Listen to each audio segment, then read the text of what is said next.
Chief Kastros talked about that golden hour for fire victims, and he touched on the 6 minute gold standard. I mean, can you expand on that time to patient, removal time, some of those parts about what plays into not just that 6 minutes? Because that's one of the most recent pieces of information to this puzzle is the new search study, finding that actually being slower in the removal and keeping them lower in the atmosphere has a much higher success rate as far as the survivability versus that smash and grab, throw them over our shoulder, backdraft rescue that we may have been trained for earlier in our careers.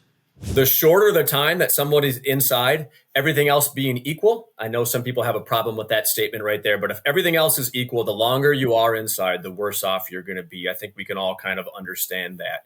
Whereas if I'm bringing somebody out at the 5-foot level or the 3-foot level, but a couple seconds faster, it's probably worse off for that victim as opposed to if I'm underneath that smoke or in the intake side of this bidirectional flow path. So if they're breathing cool, clean air down low at the 1-foot level, as opposed to smoky, soot-filled air at the 3-foot level, it's going to be worse. And that's exactly what played out in FSRI's experiments. Again, there's a small limitation to what FSRI was looking at in that it was a single-story structure, so the fire was on that level. Does this change if the victim's above the fire? Does this change based on what that flow path might be? Are they in the intake? Are they in the exhaust portion of that flow path? And then also to your point, what about isolation? What happens if we have a single-story ranch house, which I think most people could understand? We got fire in the living room, and we find them in kind of the hallway back by the bedrooms. So do you take them back through that dirty hallway, back through the dirty entryway to get out of the structure?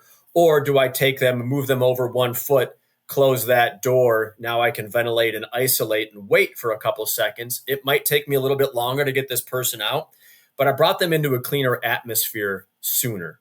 But I think as a general rule of thumb, if we can bring them away from the fire and away from the smoke, that's better off. If we can also get them out sooner, if we can do both those things, that's going to be ideal. So keeping them low in the space we know is important. There was a statement, and what they did for FSRI's experiments is they brought somebody out slow and low, so 3 times slower, but at the 1-foot level, versus fast and high. So now they're going 3 times faster at the 3-foot level. And it was worse to bring the person out faster and higher. So slow and low won in these experiments.